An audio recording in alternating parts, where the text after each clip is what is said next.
with us. And we're just about to issue a report which will be coming out in the next four or 6 weeks, which sort of summarises the work of the last 2 years. But in essence, what I've done is simplified it and put it on here as an iterative process. And those clients said, we've been most successful when we stop and think critically about what we want to achieve with our estate and buildings. So we actually put it down on paper. We discuss it as a senior team or stakeholders in our business, and we're clear about what we want to achieve. We committed to an estate strategy which then can inform a facilities management strategy or a sustainability strategy. But we then go beyond that and think about the operational metrics that are important to ensure that if we're a specific organisation trying to deliver something, we're able to measure that in real time and start to think about how we align our CapEx and OpEx. We listen to what our customers say, both our internal customers and external customers, and think about how that can be pushed back into improving the functionality and performance or service levels that they get from the estate, and how it's supporting them to be successful as a business. Because typically, I guess the job of real estate is support the organisation to be successful outside of real estate in the main. And then when we're most successful, we challenge ourselves to measure our performance against the estate strategy, measure ourselves against our peers, and measure ourselves against those outside the organisation. So I would distill that to 3 points, really. Most clients who said they've been most successful in managing large complex estates, they've committed an estate strategy to paper and had that agreed in an organisation, and it makes it much easier each time you reach a decision point to make a decision that supports the direction of travel of the organisation. Agree what metrics are going to be tracked, and actually track them for the different buildings, the different operation, and critically assess performance in the different parts of the organisation and compare how you're performing internally, external to your organisation to look for continuous improvement. So that's sort of track and measure. So what I'm going to do is just summarise a piece of work that we did with University College London Hospital, who are a client of ours we've been working with for about 3 or 4 years now. And just to give you a sort of feel for what they look like, they're an organisation, NHS Foundation Trust in central London, turnover about 800 million per annum, have about 5,000 staff. They deliver world-class capability in 3 areas: neurosurgery at Queen Square, cancer treatment, which is at the PFI hospital, and women's health, which is at the EGA. They've got a complex estate with about 70,000 square metres in PFI and about 150,000 square metres of estate spread across buildings that date from about 1890 through to sort of 60 stock, and more recently an award-winning Hopkins building for treating cancer patients with a much more considerate patient pathway. They're an organisation that spend 100 million per annum on FM. 50 million of that is influenceable.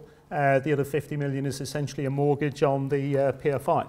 And the organisation hadn't sort of critically assessed what it was trying to achieve. It has a service provider in place that's delivering a set of metrics that were designed about 15 or 16, well, probably almost 18 years ago before they entered into PFI. So what we did was facilitate a discussion with Kieran McDade, the Director of Estates, and the CEO, the FD, and right through the organisation, from matrons, nurses, patients, to sort of understand how the FM service in terms of hard and soft was experienced, and the areas where it could be improved to align with the clinical outcomes of that organisation and the aims of UCLH. And as a consequence, we created a short-term improvement plan which picked up all the sort of obvious stuff around sort of help desk, infection control, minor works process, and we're able to put something in place that gave an immediate over 18 months improvement to the experience that people were having from the FM service provision. But strategically what we were able to do was define 3 or 4 key objectives for the FM supply chain, and there's an intelligent client function inside UCLH which is managing that team, and look at how patient experience and essentially patient throughput through that organisation was improved. And then we were able to take that through into the recent benchmarking in the PFI and negotiate for the organisation a value-added offer that aligned with what they were trying to achieve in terms of patient experience, which was principally improving the soft FM, because that's where the patients principally experience the quality of the service provision. And then we've gone on and taken the, objectives that the organisation have had and looked at investor save performance improvement across the estate. The case study is available on our website if anybody wants to download it, and I'm happy to get into more detail if people want to understand the sort of granularity of what we did to improve the performance of that contract and the FM spend. So what I'm going to do is just hand to Tom, who's going to take about 5 minutes or so just to explain the innovation project WLP+, and our thoughts on improving people productivity, well-being and reduced absenteeism in buildings.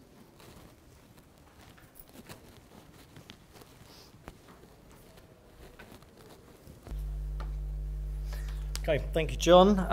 So WLP+, Whole Life Performance Plus, started on the 1st of February. So I was employed by LCMB to project manage, and so I've only been here just over a couple of months, coming up for 3 months now, and still got lots of energy and enthusiasm, which is what's required to make this challenge into a reality. Productivity is something that we've all heard lots about and talked lots about, but actually, what does that mean, and how can we relate it to the built environment? How can we control our conditions and make people more productive? Nice thing to talk about, but very difficult to do. So that's the challenge. The actual objectives of WLP+ and the reasons that Innovate UK and the EPRSC have funded it is that we actually want to see some measurable change. We're looking at ideally a 10% increase in productivity, whilst at the same time reducing energy use by 30%.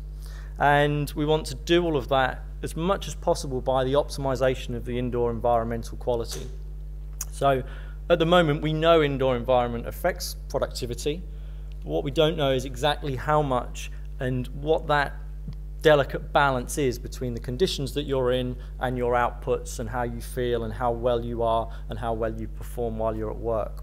So the project is designed to answer those questions and to come up with solutions. The first phase, which is going on at the moment, is 2 strands. Oxford Brookes University are the academic partner on the project. They're doing the background research into statistically how strongly can we link these things together. And then at the same time, LCMB, as the lead partner, are looking at this on an industry level. Okay, we want to know from you guys, what does productivity mean in your worlds, in your organisations? What metrics are you already recording? Are you linking any of this already to your building management systems, to the way your buildings operate, to improve or enhance the workplaces that you run?